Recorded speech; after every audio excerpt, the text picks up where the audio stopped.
Welcome to this episode of Turning Grief into Growth, the Journey of Transformation. This is a podcast that's hosted by Greg Jacobs and Don Lipstein. Well, good morning, Don. How are you doing this morning?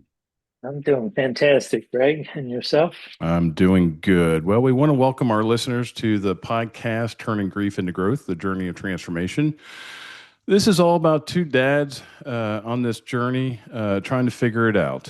We've both lost sons, and we have seen a lot of growth in our life on our grief journey, and we want to be able to share that with others along the way. So, on the prior episode, it was entitled Josh's Story, and it was all about Don Lipstein's son, Josh, and his life. We like to call it Between the Dash or the Dash. When you're looking at the date of birth and the date of death of the individual.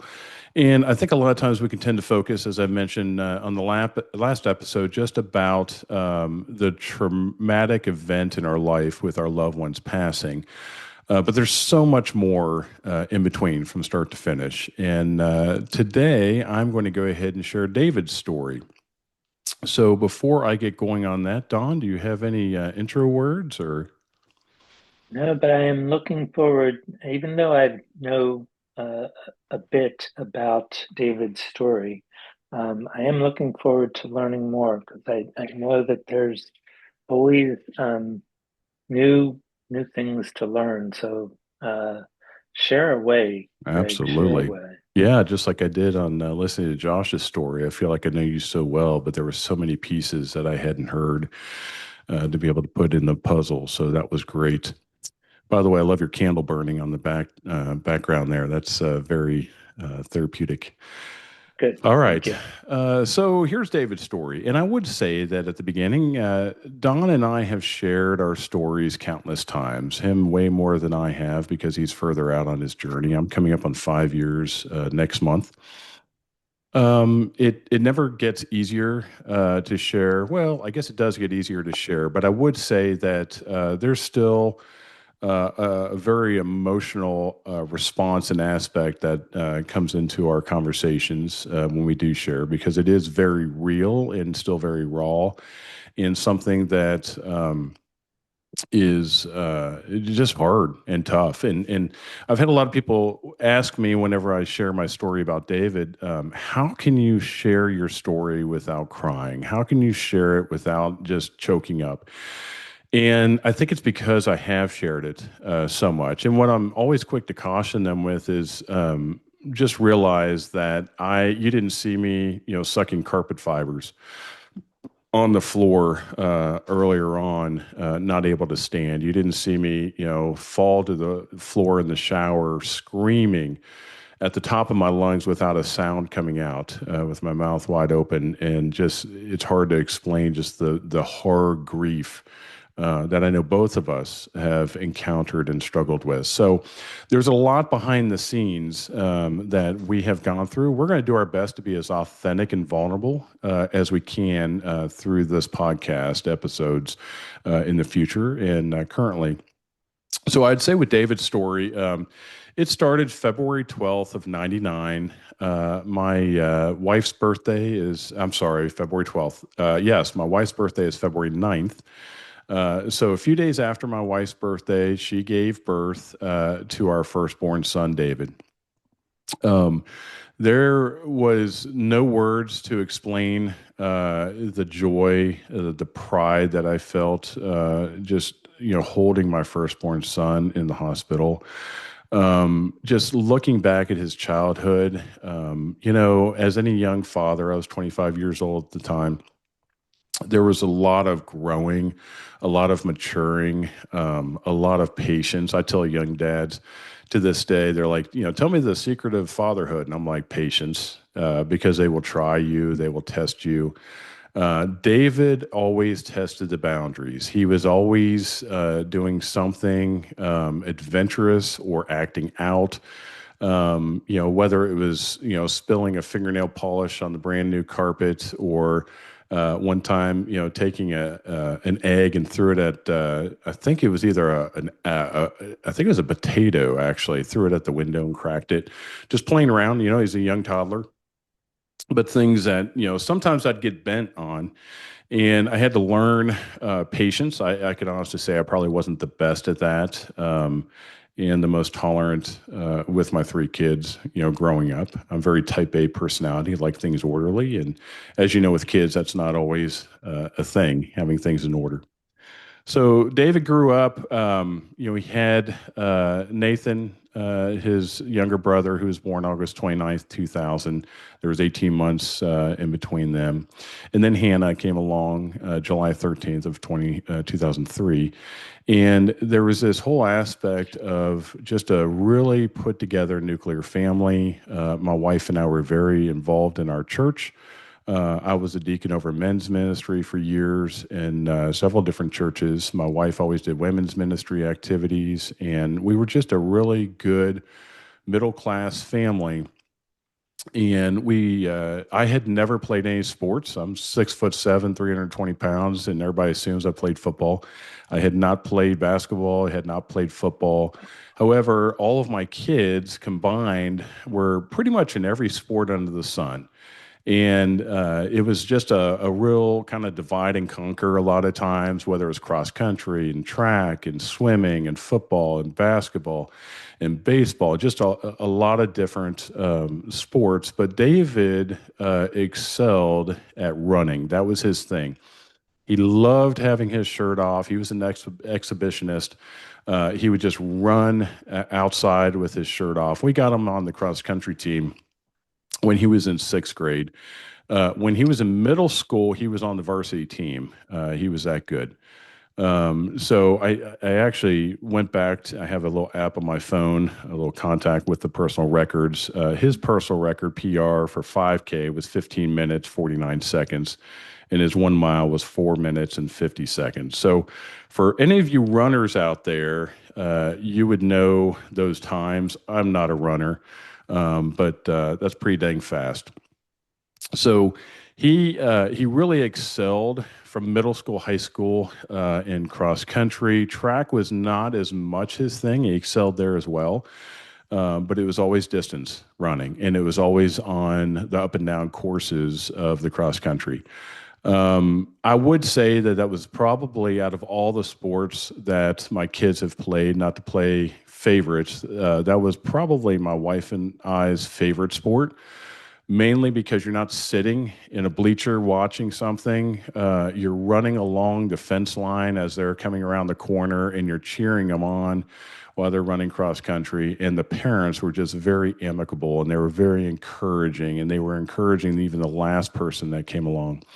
Some of my fondest memories, other than like vacations where we would go to Ludington, Michigan, and we would just go out on Hamlin Lake on a boat and go fishing and things like that, were probably driving the John Deere Gator as the rabbit in the front and the back of the cross country line. So I would be out in front. David was always first, and I would do those at our home meets.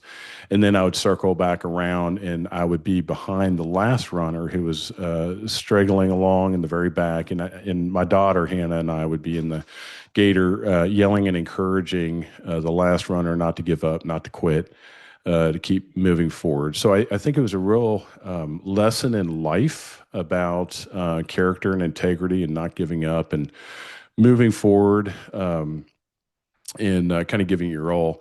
So fast forward a little bit. David was always active in youth group all through, growing up years, especially in high school. He was always the life of the party. He knew no stranger. He's kind of like me. He took a personality of building a friend base pretty quickly in any sphere of influence he was in circle, and was able to really establish a rapport. But it was always the center of attention, and I don't say that in a very negative way, because a lot of times that's center of attention is used in a negative connotation. But I believe it was just like he really enjoyed being the life of the party. He enjoyed making people laugh. He really enjoyed squeezing the pulp and the juice out of life, is what I like to call it.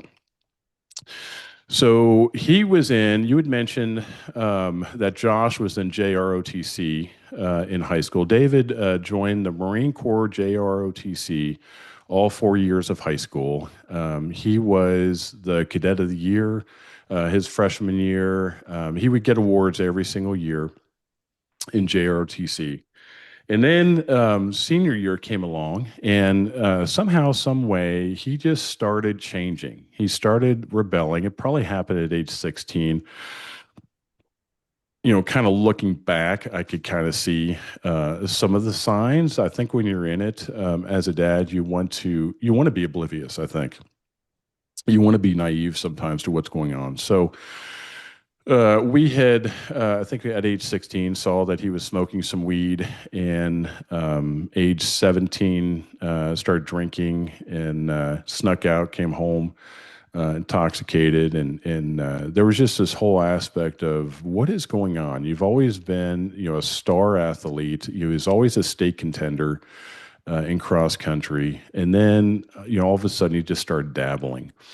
And I don't know if it was because he was raised in a good middle class Christian household that he felt that we were very restrictive and maybe disciplinarian. I'm not sure if that was kind of what forced him to rebel and go the other way to be able to sow his oats, but he did. And it was soon after he graduated high school in 2017, he left my wife and I a note that he was moving out.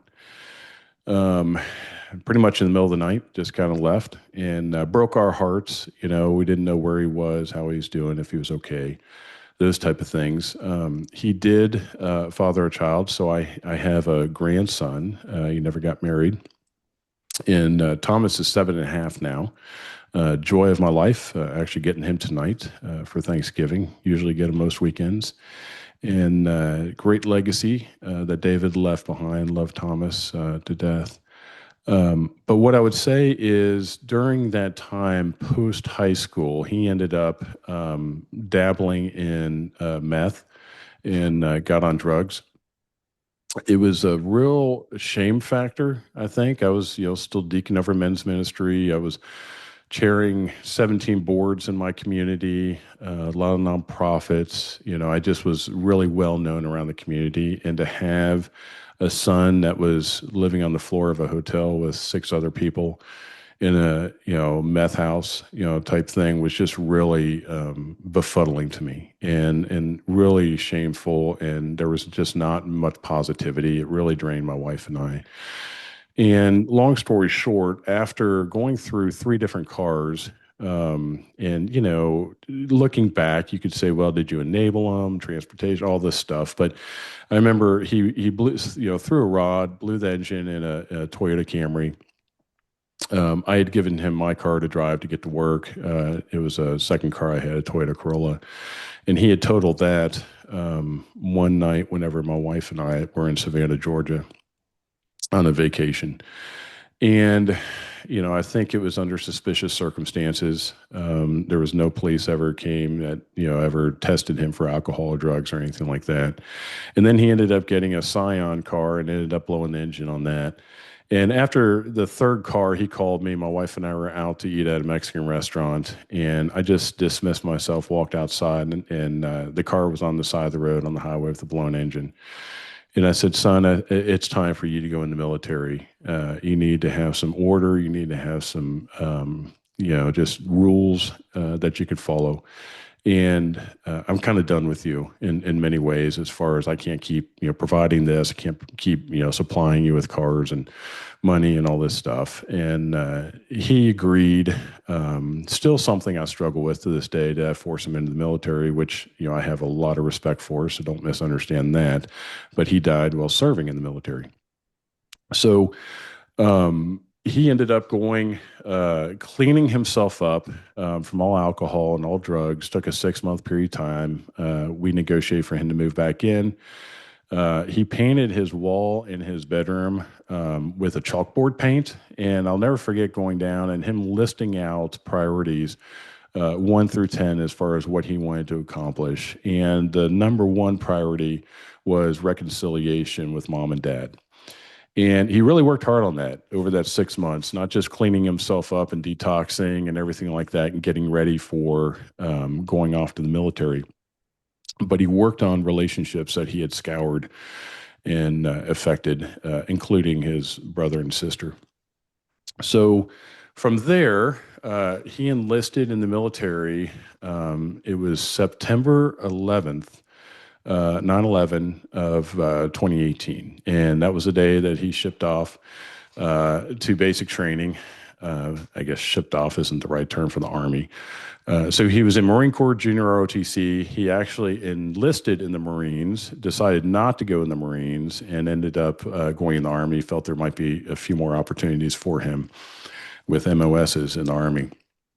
So went off to Fort Jackson, South Carolina, and complete his basic training. Went to his graduation. I have never seen him more clean, more alert, more muscular. And just, I always remember seeing him on the field and how put together he was, how proud I was of him. And I think it's tough whenever you look at pride because we can tend to put a label of pride only on certain activities that our loved ones do and not on others. And that's probably a episode for, a future time, the whole aspect of loving unconditionally, but there are things that do make us prideful that stand out. So he went from Fort Jackson, South Carolina, to AIT at Fort Eustis. You talked about Josh being in Norfolk and in Virginia Beach and all that area. So he was right there at Fort Eustis in Virginia Beach. And he had the longest AIT of the Army, and that's Advanced Individual Training. It was his MOS was a 15 Yankee, 15Y, which basically meant that he worked on AH-64 Apache helicopters, on the armament, the electronics, and the aviation of those. And Hey, Greg, yeah, if you don't mind, MOS, could you explain it to our listeners? Because most so probably don't that's a know. that's a great question. I can't even remember what MOS stands for, but it's basically the job that you're assigned or that you pick inside the military. So the MOS of 15 Yankee is a military term. They have a whole, sheet grid as far as like all the different job classifications. But it's basically like, hey, here's what we have available and a need for at this time that you can choose from. He really wanted to do special forces as an opening because you can actually do that as a job classification rather than just a qualification for it prior to. You can go into Ranger School right out. But they didn't have any openings for that. He had a really high score on the ASVAB, which is that military test that a lot of the kids take in high school. So he could have chosen anything, but he wanted to work on helicopters. I always have loved helicopters, and my lifelong mentor was a Huey helicopter pilot in Vietnam, and then went on to fly Black Hawk. So he always heard me talk about helicopters. I can't help but think that probably influenced his decision a little bit as well. So I remember when he was in Virginia Beach doing his AIT training, the Advanced Individual Training. I had an audit trip over there. I audit financial advisors for a living. And I remember going over there for the week, and I would get done a little early each day, and I'd go on base and I'd pick him up. And those were some of the best memories that I have. It was a last full time of just being able to one-on-one spend time with my son before he died, even though it was a year and a half before he died. But we drove all over the historic triangle and Jamestown, Williamstown, and what's the third part of the historic triangle? I can't remember. Jamestown, Williamstown, and yes, Williamsburg. Williamsburg, Jamestown, and then there's another one. Anyway, so we would go out. We had a Mustang rental car. We would drive around and just blast music, and it was just father and son time. I could tell that there was some internal struggle and turmoil going on a little bit with him. He didn't want to talk about it. He was a little distracted, and I pressed a little bit, and he kind of told me to back off, and I just let it go. So he got done, graduated there, top of his class. Was very proud of him. Got to pin his aviation wings on him, even though he wasn't a pilot. They get aviation wings when they do the aviation repair. And he went from there to South Korea in, I guess that was July of 2019. And as you know, COVID hit in the year that he was over there. And It just really demoralized the military ranks in many ways because nobody knew how to handle it. Nobody knew what to do. And they quarantined the soldiers to their barracks. They weren't allowed to go out in the hallway. They were threatened with court martials if they did. None of this is besmirching the military. I'm just giving context as to how the mental health really went down during that season with the soldiers. So some of that was lifted. He was able to get out in the hallway. He was able to get out and work on the helicopters. He was able to take some, weekend leave, go out, and I think while he was able to do that, he found some other types of drugs over there that didn't, show up on, drug tests. I think it was called Blue Lotus or White Lotus or something like that. And I remember him telling me about that when he got back in the States and how he'd blown his money just on that and was doing really good trying to wean himself off of any, substance type thing. So he was back home for a week in July of 2020, and we were able to just really spend time with him here at home in Kentucky. And then I sold him my Honda Accord that I had, and it was a maroon Honda Accord, and he took it back, drove it back to Colorado, to Fort Carson, where he was stationed out there. When he got to Fort Carson, there were some things that were on his bucket list he wanted to do, such as climbing the Manitou Incline in Colorado Springs, go up Pikes Peak, just Mount Evans, just a lot of the different things that we had done with him on family vacations out there. Very adventuresome, just really loved getting to know the people at Fort Carson in his unit, especially in his barracks. And they would just get together. They would go jeeping and things on the weekends. Several of his friends had jeeps. They go up in the mountains. So we just really enjoyed that climate and that atmosphere. And I went and visited him. I guess it was Labor Day of 2020. It was my wife and my daughter and I. And I remember him. He wanted to go to this church out there in Colorado Springs with us, and we went that Sunday. And when church was over, he looked at me and he said, "Hey, Dad," he said, "do you mind if you and I have some father-son time without the girls?" And I would be remiss if I didn't say my wife and daughter were probably offended, but I very gently told them that David just needs to talk to me and spend some time. So we went over to an omelet place across the street.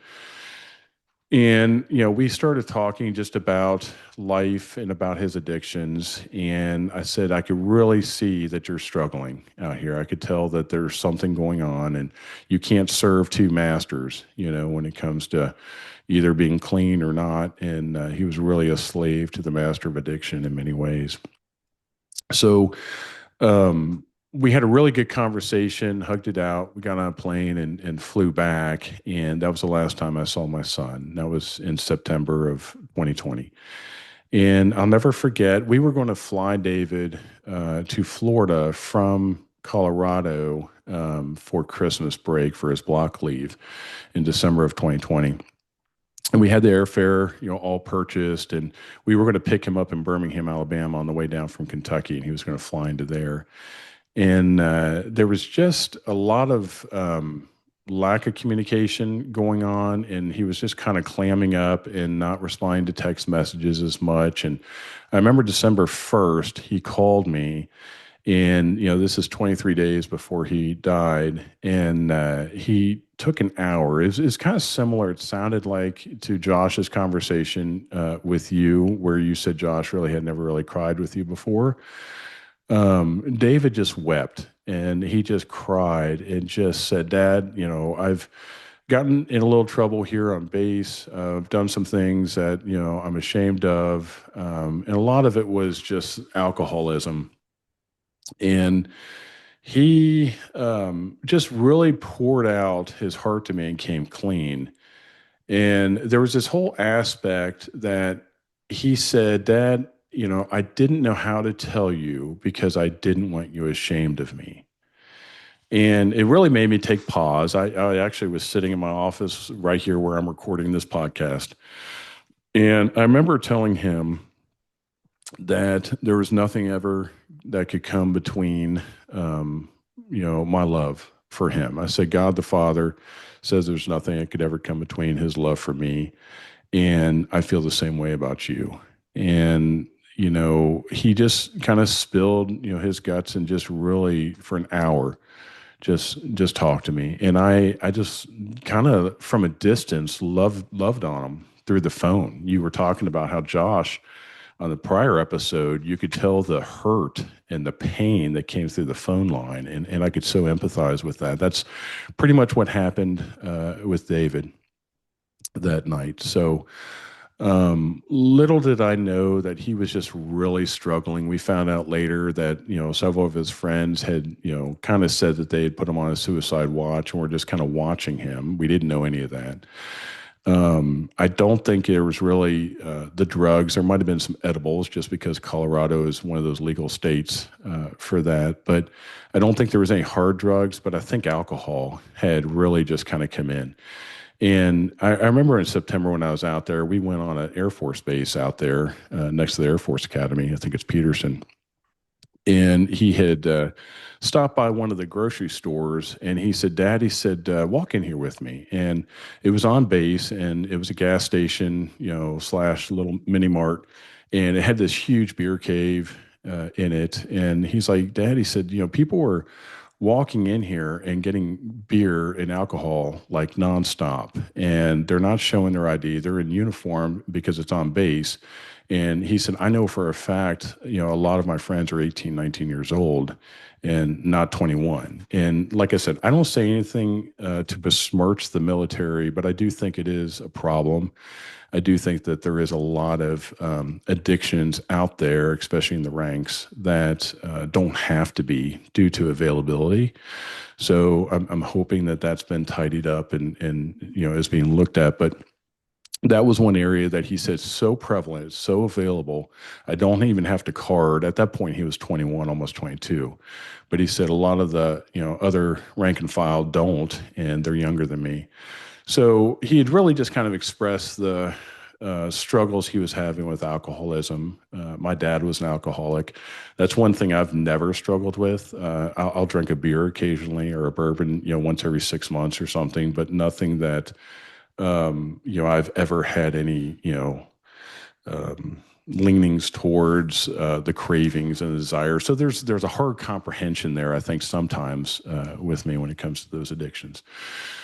So I tried to help him the best I could. That was in September. He called me December 1st, poured his heart out. And then 23 days later, after him kind of ghosting us on the details of us picking him up in Birmingham on the way down to Florida and things like that, we found out on Christmas Eve, the next day on December 24th, that he had had an auto accident.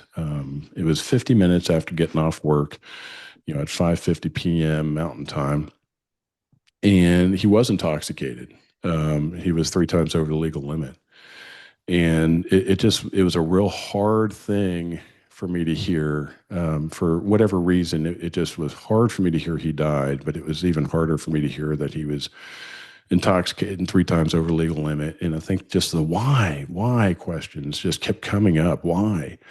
And if only I had done more, if only I'd flown out there, if only I had done this or that. And I've had to work through those. But I think that, the situation surrounding his accident, there was nobody else that was hurt or affected per se. What caused the accident was there was a 75-year-old woman that had entered the interstate that he was on, and he was going a little faster. She didn't see him come over the hill. He was in the left lane where he should have been, and she came over and sideswiped him and threw him into a spin and flipped his car into a light pole, and then it hit a second light pole and crushed him, and he died from blunt force trauma to the head. But I'm thankful that nobody else was hurt or killed, and that I don't have that hanging over my head that my son was, the drunk driver that killed somebody. But there was just a lot of shame, I think, after the fact that came from that. I tried to justify it when I would have conversations with people that, oh, it wasn't even the alcohol that caused the accident. And it wasn't. Ironically, I talked to the detective, I talked to, the morgue, just a lot of different people, the coroner. It was bad timing and happenstance, but it doesn't dismiss the fact that he was driving 3 times over the legal limit. It doesn't dismiss the fact that he was having those struggles. So that's where my grief journey started. There's a whole lot more I could fill in. There's a whole lot more smiley faces, a whole lot more fishing trips, a whole lot more backpacking trips to Eastern Kentucky, a whole lot more youth trips and different things with church and stuff. But it's hard in a 30-minute time to give a 30,000-foot flyover as to what my journey is. You and I have talked on about the necessity to be authentic and vulnerable, to let that wall down, because there's a lot of people out there who have had loved ones die from auto accidents, suicide, overdoses, gun violence, whatever that might be. Not to mention all the tumors and the cancers and heart attacks and everything. So everybody's journey is different. There's nobody's journey that is elevated up higher than the other. I have had friends of mine who have had loved ones die, killed in action in Afghanistan and Iraq, and to them, I've heard a few people say they feel like that's like the ultimate sacrifice, and I have a lot of respect and a lot of honor for that. My son did not go out that way while serving in the military, but to that I would say that dad is grieving the same as I'm grieving. It doesn't matter the method in which somebody goes out. It's the loss that's left behind. So we will continue to talk about the growth that comes out of this grief. We'll continue to talk about the journey of transformation that's happened. The last episode with Josh's story and this episode was more, I felt just kind of required for us to kind of lay out our journeys and our story as to how we got here versus the precedence of talking about the growth during these episodes. Those will definitely come in the future. So, Don, do you have any last questions or remarks?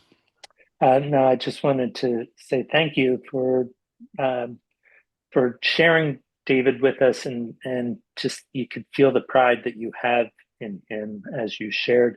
And for those veterans who might be listening or service members, I'm going to apologize for both Greg and I. We're fathers, and I think we both learned about the military through our children's service. Yeah. So MOS, I had to look it up on Google, military occupational specialty. There you go.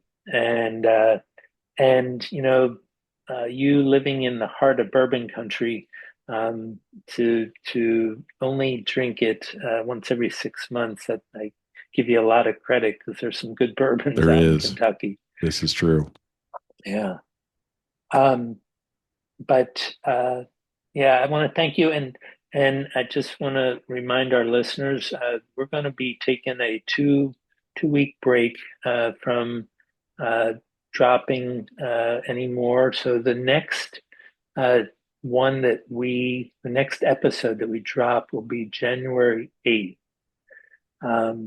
So Yes. we hope that your Christmas and New Year's, that it's a healthy and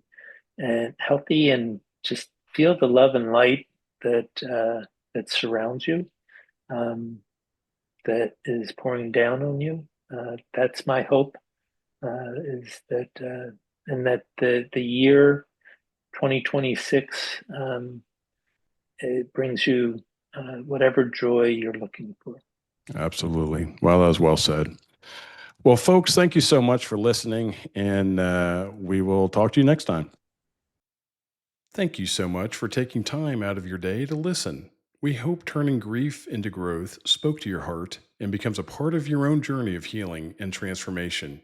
If you know someone who could use a little hope, Please share this episode with them.